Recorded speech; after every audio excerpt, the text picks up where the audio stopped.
Operation Protective Edge might be over, but the streets of Gaza face an uncertain future. Some Gazans are beginning to dig out from the rubble. Many have lost their entire homes and families. I didn't return home yet. I went to see it and found it was hit by two mortars. None of the things I previously had are there any longer. The car, nothing. Nothing I had is left there anymore. Nothing. For 20 days now, I'm living in Shifa Hospital since the Jews bombed us.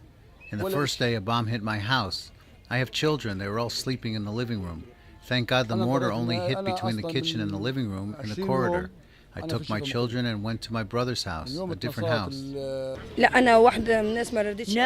I'm one of the few people who didn't want to go back to their house. I went during the first ceasefire and found that half of my house was gone, and it was covered with stones, and it was burned. You can no longer live there. Some of the walls collapsed. How can I take my young children there?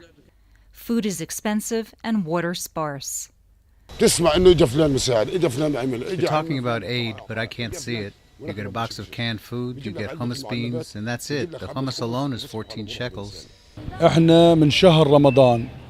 the month of Ramadan and until now, we didn't get anything from anyone. Even water every 3 or 4 days we get 1,000 liters of water for 2,000 families who are present in Shifa. That is, each one can drink something like a quarter of a liter of water. Yesterday I went outside to buy myself water for 12 shekels a bottle. No one works these days, and our children are in the same situation. They're always afraid.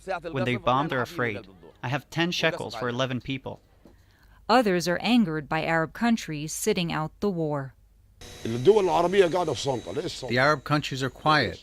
Why are they quiet? What did we do to them? What did we do to Egypt? Aren't we a flesh of their flesh? The Rafah crossing should be open. We have 9,000 injured people who need hospitals there. We have lived under the blockade for years.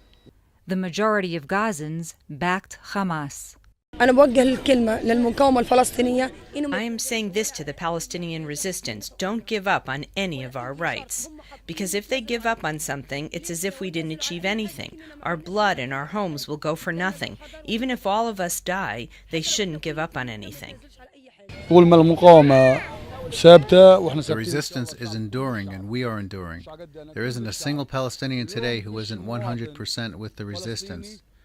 The war in 2008, the war of 2012, the war of 2014, I'm seeing all the families here. We are all shoulder to shoulder.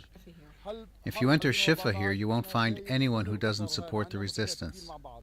For the Media Line, I'm Felice Friedson reporting.